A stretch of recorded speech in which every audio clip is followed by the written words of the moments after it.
Welcome to Inside the Champion's Mind, a show dedicated to helping you overcome mediocrity in the pursuit of being world-class in life, love, legacy. We're your hosts, Laurence. And Karen Tam. You know, what? I was going to say I'm a little bit excited. I'm excited. Are you? Yeah, always. I'm always excited that you're here with me. And it's going to be, it's always an exciting time to actually spend some time with you and with all our favorite listeners and viewers now on YouTube. You know, that's so kind of you. And I'm excited to spend time with you as well. But that wasn't what I was going to talk about. Oh, all right. Well then. Okay. Well. Do you know what, ladies? And, you know, probably not so much for men, but I'm excited. And I know you're excited because when this podcast comes out, we will be in Melbourne for the Wellness Summit. Yeah, we're excited because it's the first time Karen's actually come and to the Wellness Summit. So that's number one. That's pretty exciting. Number two is you actually get to listen to me speak for the first time in a very long time. I'm excited about that. No. That's very exciting. Still not where I'm going though. Damn. All right. Well, am I forgetting something? You are, because I'm really excited. Because we're going to go get professional photos taken. Yes, we are. Yeah. And I'm going to get hair and makeup. That's not that you need it yet. No, but I haven't had hair and makeup done since we were married, and it got me thinking about it because we are actually having this done in September, 1 week before our 15-year anniversary. Yes, of being married. Right. 15 years. And I know you keep saying about me bringing props in, and for the people who are driving in your car, I'm terribly sorry that you don't get to see my next prop. Well, you have to wait for these YouTube videos because we usually release it, a week after. So you have to listen to it, and then if you want to see the props. Because look what I found. This is my wedding veil. And I don't know if I wore it this high, but it seems really big, doesn't it? Now, 15 years later. It needs to be modernized. Modernize it a bit. I don't know. I stuck it on Christian's head. He looked like a mushroom walking around with it. But Christian found this in the cupboard, and I had to pull it out to share with our lovely listeners today. Now it's messed up my hair. Because I was excited about finding that, and I thought, how crazy is that? 15 years ago, almost to the day, I'm getting hair and makeup again, not for our wedding, but for photos that we're having. Maybe we should get married again. Second wedding? Just throw it in between everything else. Yeah, that's right. But we're rebranding ourselves. For those who may not have noticed yet, check it out. We've got a new logo for Inside the Champion's Mind. It's the CM, the Champion's Mind, which is inside something. Yeah, inside chaos. Well, that's the thing. We had a choice. We could have gone with a really clean circle. Yeah. Or we kind of went with more of you call it a wave circle. And we kind of thought that was a bit better because it was like, life's not perfect. Life is fluctuating. It's movement. It's chaos sometimes. It is chaos. It's juggling, and we kind of it's messy. Yeah, it's messy in a beautiful way. It's about finding that champion inside of you to make sure you have that champion mind to, inside the stability of riding through that wave. And I sort of see that, and it's, to me, I imagine like almost like a surfer and, as they're going through, I mean, I'm not a surfer, so I don't even know what that's called, but it's the if chaos. I was surfing, that's what it would look like.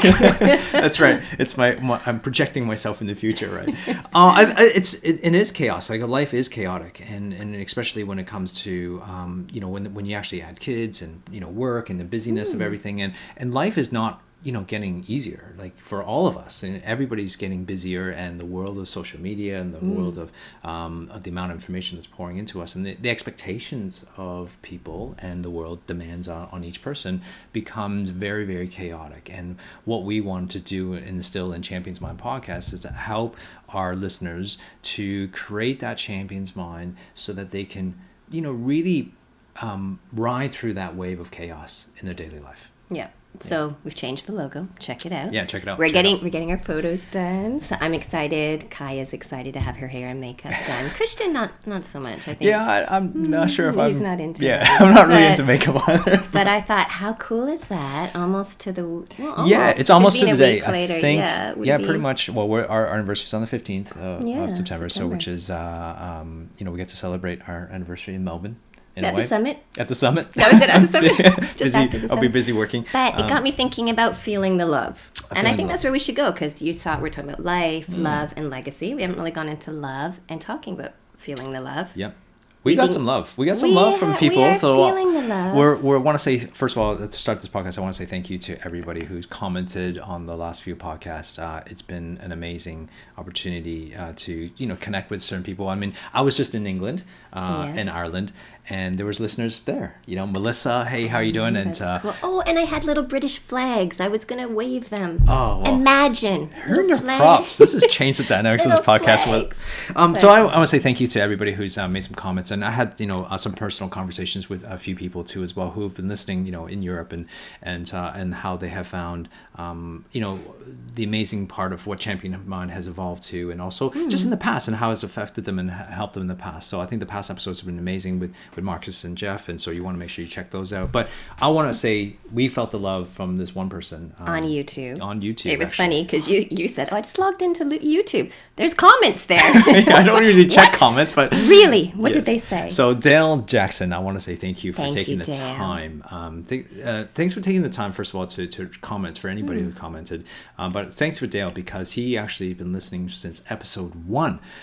Should we call him fan number 1? Fan number 1, maybe. I didn't honestly. We've been doing this podcast for such a long time that I didn't think anybody was listening for a long time. But Dale's been listening from episode 1. I remember connecting with you early on, and he talked about how it started off with Jeff and then evolved into the next 88 episodes with Marcus, and now it's evolved again. And I started to get a bit worried at this point. I thought, he's not happy about this.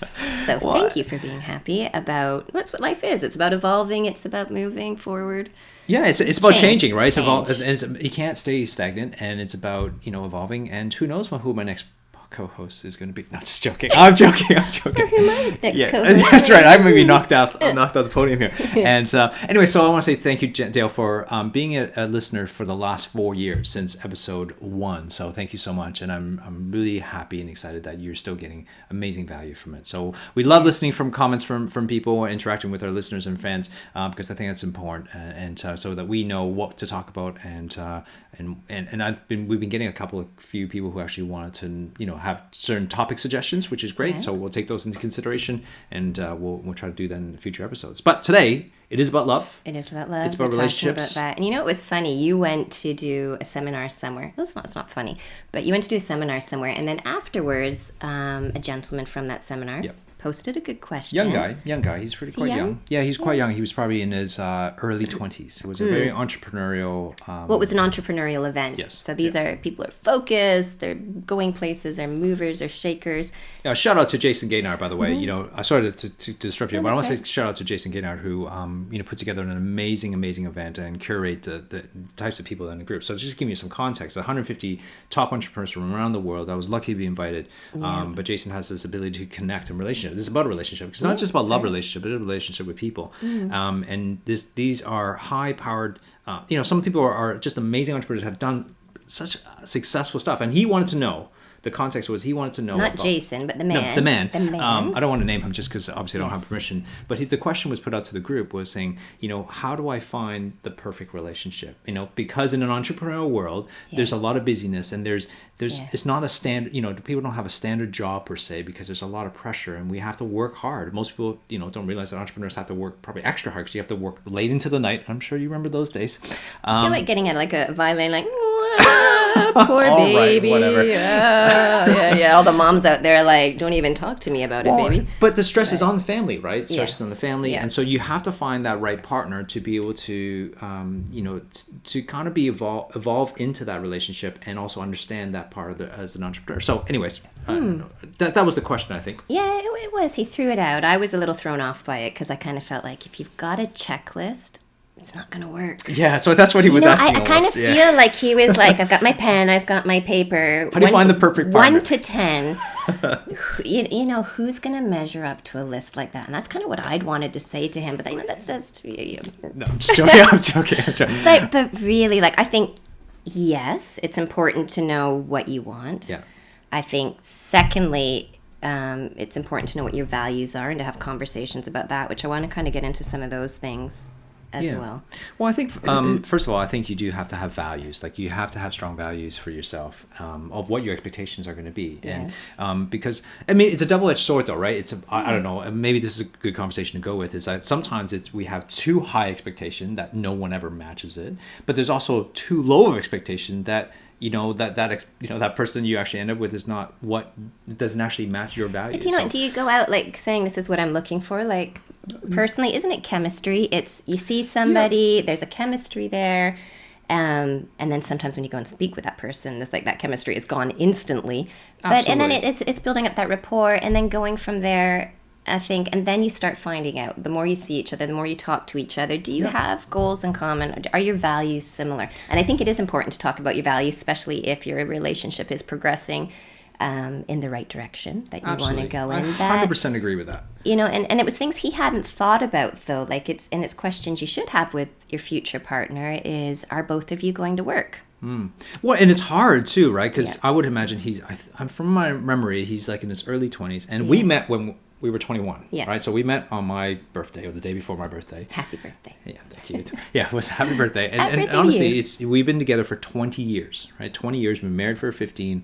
And it's an interesting dynamics, because when you think about it, when we were 21, like, I mean, it's pretty young when you think about it when we met. Right? Think about now, yeah. Yeah, but we thought, we knew, we were all that back but, then. I mean, when our value systems when we're 20, right, or 21, is completely different than where we are now. In a certain values were the same, but we've changed. Like, we've evolved. I know we've evolved, but I think our values are the same. Like, we both felt very strongly about family. Okay. That was important to us. We both wanted children. Mm-hmm.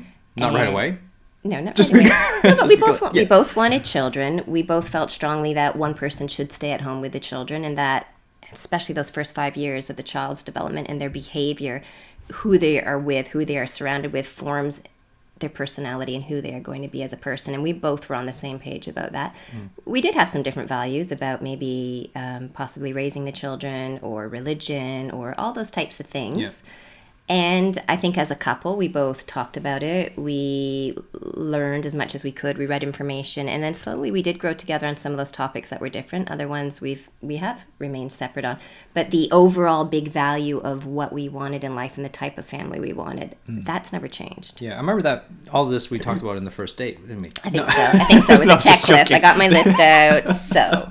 Yeah, no, obviously this evolved with time. I'm going to give you some context on, first of all, I think you said, let's go back for step one. Step one was we had to have the right chemistry, right? Obviously I think, the chemistry had to match, whether it be physicality or just emotionally, like, are we in the same, in terms of, do we get each other, do you get each other? That's for sure. Like, if you're not on the same page... Yeah, and I mean, I was looking for me, it was about relationship is about a long-term relationship, right? So it's about, can we see each other that we can develop into something? And then through that evolution of time, I mean, we had a long-distance relationship for a few years, actually, because I went to the University of Waterloo, you went to McGill University in Montreal, and we were hours apart. And it took us probably another 4 years before we even were in the same city in Toronto, because we were just in different places. But through those conversations is about finding those values and what you value in life, what I value in life, but also knowing there's got to be fundamental differences. Like, there is differences for sure. We were not exactly the same. No. But I think it comes down to is, are you willing to live together with those values, even though they're dissimilar? Right? But it's communicating as well. It's not just saying, I don't agree with you. That's it. The door's shut. We were always very open with listening to the other person, seeing their side of the view, whether or not that was something I wanted to take on board or you wanted to take on board, but that communication is essential. Mm-hmm. Some people, I know someone who went into a relationship with someone and their husband didn't want to have children, but they really did. Yeah. And they always thought, like, he'll change his mind. Yeah.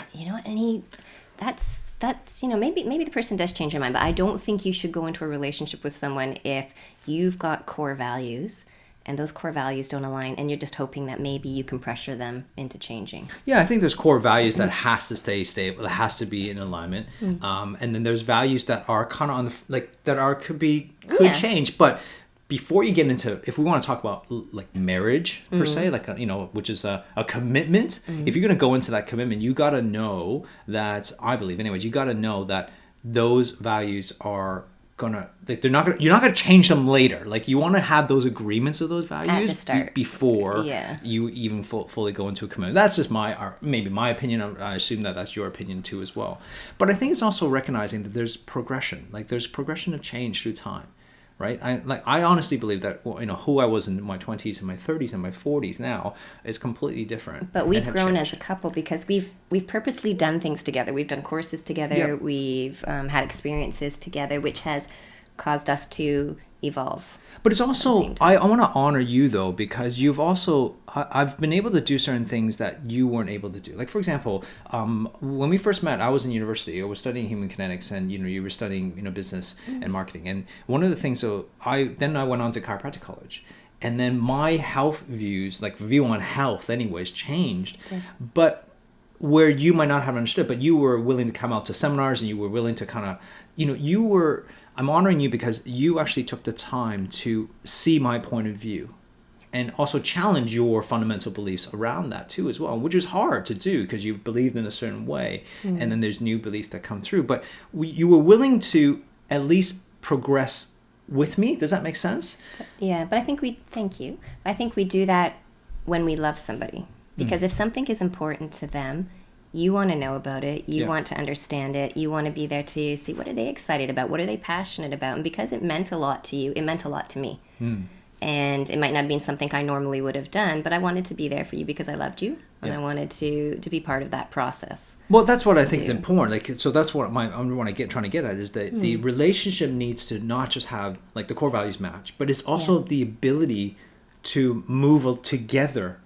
In from the progression, I guess. But to want to move together as well. Exactly. Because you didn't have to. Like, you might go, no, these are my ways, this is the way I'm standing. And then I'm at a crossroad then. So do I choose you or my values, right? And so that's very difficult because that can lead to resentment, like later on. If you don't get that resolved beforehand, that will lead to resentment.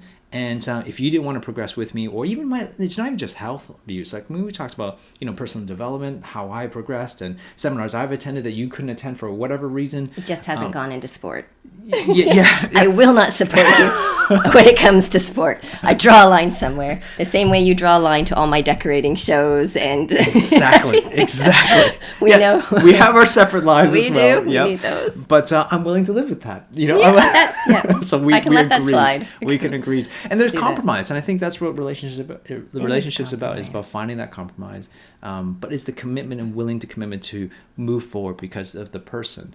And are you willing to? There's certain values I think you can compromise, and there's certain values that you shouldn't compromise of who you are.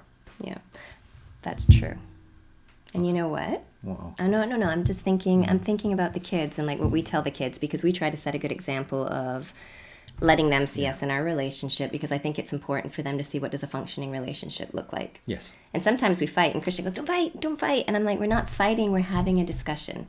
Because it's important for them to see that we don't always agree on everything, and that this is how we deal with things that we don't agree on. We have discussions about it, and that's normal. And one of the things I'm always telling the children, and I was having a conversation with Christian about this morning, is who's the most important person for you to love? And I don't know if you remember, we learned this at Tony Robbins. That was when we were first, ages ago, thinking about it. And he didn't know the answer to that. And I'm always telling Kaya, and I thought I haven't told Christian this, the most important person for you to love is yourself. Because you cannot be in a relationship with anybody else and have, in my opinion, a successful relationship if you don't love yourself. If you continually think that there's something wrong with you, that you're not thin enough, your hair is not great, you're not good enough at your job, you're not where you want to be, and you're down on yourself, then when you're looking for a relationship, you're looking for somebody to validate you in those areas. You're looking for somebody to make you feel better, and that suddenly makes a relationship very uneven. Because if you can't love yourself, you don't fully have the whole of yourself to give to somebody else. Perhaps you settle, and that then brings me to another quote, which I wanted to kind of come up to you with. I want to check something out because that just remind me of something, but go ahead. That we accept the love that we think we deserve. Now, I'm sure somebody's quoted that somewhere, but I heard that in The Perks of Being a Wildflower, which was a while ago as well.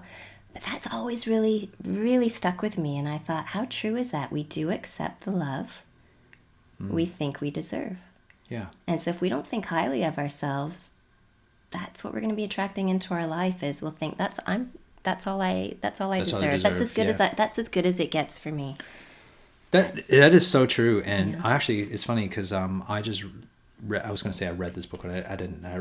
I listened to this book, and and this is why I went to grab here. It's called "Love Yourself," like your life depended on it, and it's a great book. It's a short audio. It's only an hour long. I listened to it at least 4 times now. It was recommended by a friend of mine, Howard, in England, Howard Kingston, and he recommended this book. We were just traveling to Ireland on a 3-hour trip, and he's like, we were looking through our audiobooks and what books you read. Yeah. But this book was powerful because it basically comes down to one line, which is exactly what you said, is that he discovers himself that he had to say, like the author was to say, I love myself.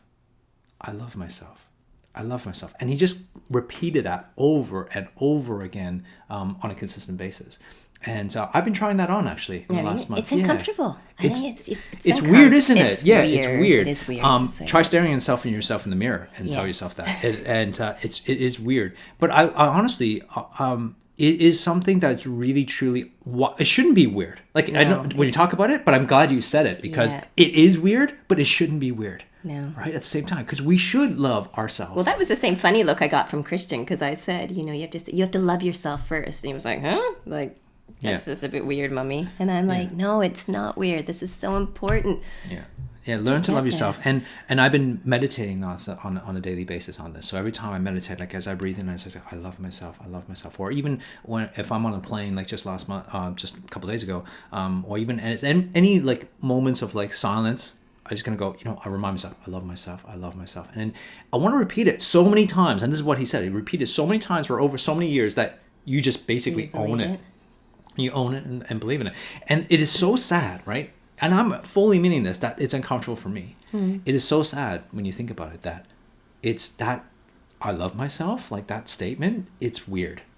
Isn't it weird? Like it's kind of sad, isn't it? That we live in a society that we want to be like someone else. We want to strive and have this expectation or to like be like, whoever, we admire. But we can't, we want to be someone else, but we can't even be ourselves.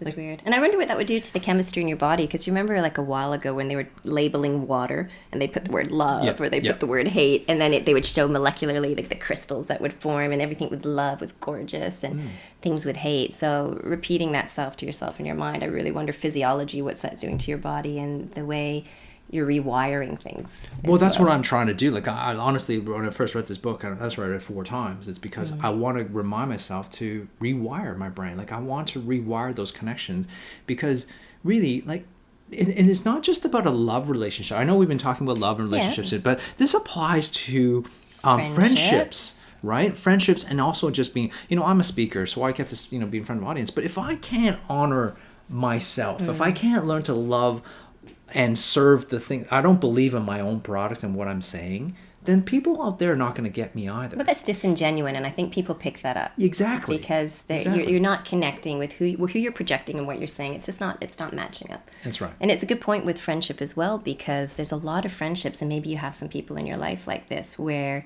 you kind of idolize them. They're higher up than you, and you're looking for affirmation or confirmation from them. Those aren't very, it does happen, we've got those, but they're not very equal relationships, because there's going to be an energy pull from the other person that you're kind of always wanting something, that it drains them a little bit. And they may not be cognizant but they may not then want to spend as much time around with you because they suddenly feel a bit more tired. They just feel like energy zapped from you. So your relationships really have to be quite equal, in my opinion, that what you're equally giving, they're equally giving back as well. It's not just all about you always wanting, give me more. What are you doing for them? How are you helping them? And that as well. Well, it reminds me of a thing that I just learned. We had a lot of discussions around this with my friends. It's the imposter syndrome. And the imposter syndrome is like this. We were discussing that. Yeah, well, we were discussing that yesterday. But I mean, I had the discussion about a month ago when I was discussing with my friends. And it came to realize, like, and I'm fully want to admit this, is that, when I go into a room, just say the 150 people, entrepreneurs, like really, like I think I remember you telling me, I'm scared. Like I was scared before I went to this room because these are like successful, like really it's intimidating. It's very intimidating. And I'm like, how did I get chosen for this? Like, how did I, of all the, I mean, he had like, I don't know, 40,000 people applications or something crazy like that. It was harder to get into Harvard or something. But somehow, I was chosen to go into this group, and yet it was intimidating for me. I was scared, and I want to, and it's not just that group. Like anytime, sometimes in large environment, I'm a little bit natural introvert, and so are you. So it's like this going into a large group like that is like, what do I have to give? And it's like that. Who am I? Yeah, who am I to be here? Am I good enough? And that little voice that goes inside, and it still exists, and it's that imposter syndrome. Like I almost feel like I'm not good enough, going into the room, and I've had to learn, and I'm honestly continually working on myself right now, is to just honor that self within me, that I am good enough. It doesn't matter about anybody else. Is that I need to have the expectation of myself, not about expectations of, what anybody has for me. I am who I am, and this is who I am, and I'm still growing. And that's sometimes the hard part for all of us to kind of own up to. And but I think in a friendship wise, it's the same thing. Like I have friends who are super successful, and some friends, depending on what your measurement of success, but it doesn't matter if they're successful or not successful. They're just friends because they're friends, because I care about them and they care about me. And we have this relationship that it's about the values that we have and what we stand for, not about how successful you are. It's not like I want to be friends with successful people all the time. I want to be friends because I want to get deep. Like for me, it's like I want deep relationships with people. And I want to connect with them at a level as a human being, not because whether they define what's successful or not successful. So do you cut people out of your friendship chain if it's toxic? Because you got to think about it. There are friendships out there that are toxic. They demand a lot of your time, and it's not equal. They're not giving to you, and you just find, what, I don't like who I am when I'm in this place with this person. So do you consciously I start do. avoiding those people, or just I absolutely do. And if you're your listening phone? to this and I haven't called you in a while, no, I'm just joking. you. No, I mean I'm very clear that I think in my I guess if you look at my history, I'm close friends with a selective few people. Like I'm not one of those people who are friends with hundreds and hundreds and hundreds. I'm colleagues and acquaintances. They're acquaintances, and I still can have great conversations with them and stuff. But I like to have a closer knit group. That's just what fuels me. I don't need like thousands of people. So for me, like if someone, like all these acquaintances, even though are usually aligned, in values. So if there's someone that's toxic, or I can feel the toxic energy, I won't even approach them. Usually I wouldn't even have that conversation with them. I would never, they will be cut off from my life. That's not just friends, it's family members too. No, I'm being honest. Really? Family members, because I think it doesn't mean family's family. I love them, but doesn't mean I have to like be with them all the time. And it's not, no offense, but it's I'm talking like not just close families and stuff. It's just I don't need that toxic energy. Like I'm living my life, and I don't need them to hold me back, because if I get into their drama, then I'm stuck in their drama and not living to who I value or what I want to value. You can't evolve how you want to evolve. And I know that's hard for people to listen to, and I know that's but that is the truth for me. People say that though. You can't choose your family. You can't choose your family, but you can choose your friends. That's right. And having that core group of people around you who support you, and that you work together towards where you're going. And I was going to say something about that with what you were... Oh, okay, sorry. You were just saying a few minutes ago, but I've totally lost my train of thought now. That's okay. Well, we're coming to the end of this end of podcast anyways. Oh, no, it just flew by. What? Yeah, exactly. Oh. Well, I mean, we'll end off with this. Is I think the summary is that it's about building relationships. And I think building relationships, whether it be in love or friendships or, just in life itself, is that it's so important, because we're not... I believe that in this world is that we need those relationships to fuel us, to support us when we're down, and it's the balancing, and we need people to pull us, sometimes need people to push us, and some people we need those relationships to help us go through the tough times, and those relationships are strengthened by similar values, people who are like you in terms of their integrity, but they're also people who you need to have the commitment from each other. Committing each other, and also understanding that we all have different values, but it's about what's important. Whether you want to progress forward with this relationship, and for us, we've been together for 20 years, which is absolutely amazing. It's because there's compromise there too. We're not compromising our values, but compromising within the things that are not as important in the value system, but stick to the guns of the... But you're listing a lot of really conscious stuff, and it's great to be aware of that and to be thinking of that. But then there's also that unconscious, as we talk, the attraction. There's also going with your gut. Do you know, as you said, the vibe somebody gives you, and I'm always teaching the children this, listen to that vibe. Listen to what your heart tells you. Listen to that feeling. If that person doesn't make you feel right, you don't have to be nice and stay in that situation. So really listen to that. And one of your friends that you met at that same seminar, I love it as well, because when he answered that question, he said, when I met my wife, I had a long list, and then I met her, and I threw the list out the window. Yeah. And I thought, I love it. That is so cool. Yeah. Well, I think what comes down to this is that, you have to, actually, this is a really good comment to end off with, I think. You have to be the person that you want to, that person that you're you have to be that person that for someone to be attracted to you, right? Like, it gets down to loving yourself. You have to be the person that you want to attract into your life as well. Exactly. Because you can't expect that and not be that yourself. That's right. Exactly. Like if you have just say you had a list of like, say, 15 things that this woman or this man has to have, but if that person did come into your life, are you the person that person would be attracted to? Like if you're do not, you tick all the boxes? Exactly. So I think that's really important. Is that rather than focusing outwards, I think there's I think it's not wrong to actually have some sort of, at least not a checklist, but at least certain things that you want. Thought process behind it, but I don't think that should totally define you and stick you in a box, because then I worry you may never meet anybody that way. You know? But I think rather than focusing on the external, which is something you can't control, that's what I'm suggesting. I know people talk about The Secret and go like, what if I had this list and this woman's going to come into my life? Yeah, but you haven't sorted your crap, your own stuff. Like work on yourself, which is something you can control every single second of the day. Telling yourself, I love myself. I love myself. And that makes you so much more attractive. Do you know what I mean? Because you're confident, you're happy, you're happy with who you are and where you are, and that energy you put out attracts people. It does. It's just they just want to be around you. They want, you think of those happy people, those people with all their friends. It's just the energy they put out makes you want to be with them. Yeah.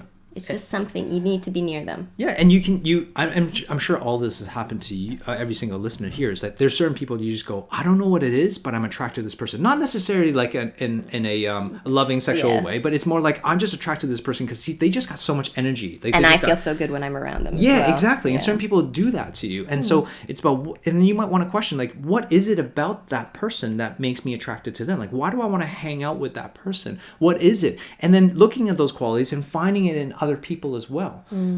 Because the good in others is the good in you, and the darkness you see in others is also the darkness in you, right? So you just got to recognize that what you hate in others is exactly what you hate within yourself, and you need to look at that. And being that self-aware is very, very important in a relationship. So basically, the fundamental thing that comes down to this is know yourself, love yourself, know yourself, and be the person that you're meant to be, and you will attract the people that you want to attract. So I think that's the most important thing. We'll end off there. Bees to honey. Bees to honey. Now listen, like if you are, if this resonates with you in any way, and we're talking about life, love, and legacy, if this resonates with you in any way, this is one of the reasons why we created Podium Retreat. And it's so important. We're going to host it in Bali in mid-November. And we want to create that space, the space and environment that allows you to create these inspirations for your life, to allow you to create that motivation to push you forward in each and every single day. But more importantly, build that momentum that can carry you forward, because that's the hardest part, usually sustaining this, right? You can listen to this and go, I love this stuff, and then a day later, you've forgotten about it. And so these podcasts are meant to be that you can re-listen and still get something out of it, because there's so many. I've listened to each of ours so far about 4 times. It's great. They are We're just trying to get our stats up, really. Like. Yeah. So if you are interested, please go to InsideTheChampionsMind.com. That's InsideTheChampionsMind.com to find out more information on what the Podium Retreat is going to be about. We're going to limit it to a very, very small amount of people, like a small group, about 10 to 15 people, and we're doing this at a beautiful venue for 3 nights, and it gets a chance for us to kind of talk you through it and really guide you in the right direction, really facilitate and workshop it. So if you're interested, please go to InsideTheChampionsMind.com. Now, by the time this gets released, you may or may not have listened to us before the Wellness Summit. If you haven't, if you're just about coming to the Wellness Summit with all the 600-700 people that are going to be there, welcome aboard, and come up by and say hello. Karen will be in and out, obviously, with the kids, and she'll be there, and I'll be there pretty much the whole entire weekend. So please come up and say hi and tell us that you listen to Inside Champions. I would love to hear that, and she'll love to hear that. I think it's great for you to be able to get all this positive feedback for you, and it's great for your confidence. And let's face it, you've never done a podcast prior to this. You've never listened to a podcast prior to this, even though I've been doing it for 5 years. But you've done an amazing job. So I'll say, and it's great to to see people resonating with you. That's lovely. All right. Well, this is about relationships, and go check us out on YouTube. If you are listening to this, we usually release it about a week after this. But go check out our YouTube channel. Go watch the other ones. You get to see Karen. You get to see her the veil. You don't want to miss the veil. It's the unveiling of the veil. Unveiling of the veil. That's right. There you go. And we'll send you our love. All right. Guys, this is Inside the Champions Mind, a show dedicating you, helping you overcome mediocrity in the pursuit of being world-class in life, love, and legacy. Karen says I talk way too fast, so I'm trying to slow it down. I'm Laurence. And I'm Karen. See you on the next episode. Take care. Is there a gap to where you want to be to where you are right now?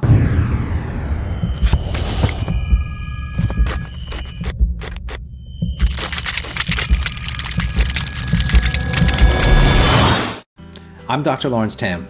And I'm Karen Tam, and we are the hosts of Inside the Champion's Mind.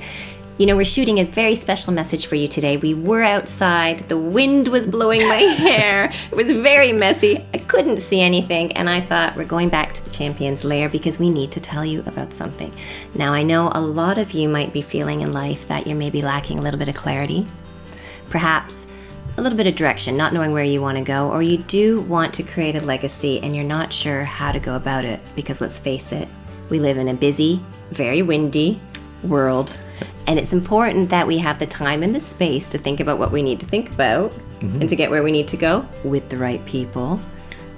Well, it's also too that I think that a lot of people out there is also have this feeling that they're playing small in their life, that they know that there's so much more that they can give deep inside. There's something that they can stretch themselves, not just to give to others, but to share with others too as well. And they're trying to figure out what that is. Because it's really hard to do it on your own, isn't it? Because in life, we get so busy, we get distracted.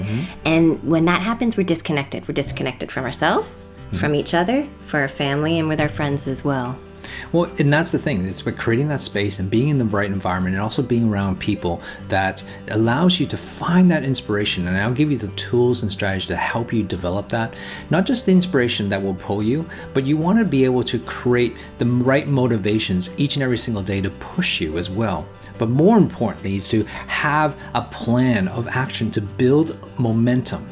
Momentum is really critical here, is because it allows you to create this consistency day in, day out for longevity to create the legacy that you want.